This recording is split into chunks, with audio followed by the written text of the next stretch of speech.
As you know, the opioid epidemic is arguably one of the worst public health crises we've ever faced in this country.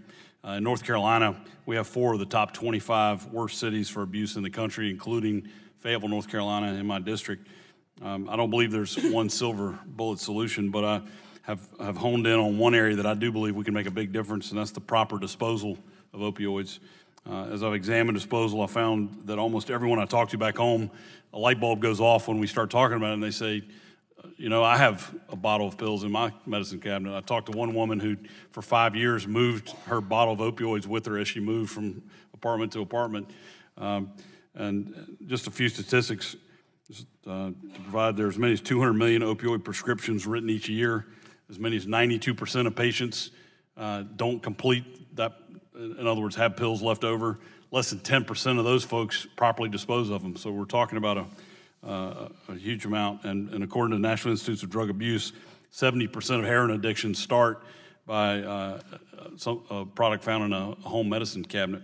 I went on the DEA website last night, and there are recommendations for disposal of unused medications, including DEA take-back programs, which I participated in. Flush them down the toilet, mix them up with something undesirable, such as kitty litter or coffee grounds or dirt, in a resellable bag, and throw them in the trash.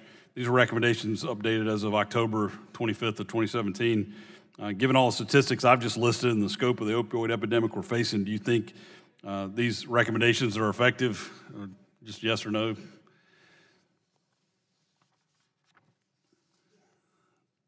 Okay. And then would you agree that we might, though, need to explore some new ways to help patients dispose of unused prescription drugs, in particular opioids? Absolutely. Great. Would you be willing to work with me on some solutions we've been working on and taking a look at to try to bring more options for consumers? Absolutely. Great. Well, I appreciate your testimony and your time here today, and look forward to working with you on this. Thank you. Okay. And with that, Mr. Chairman, I'll yield back.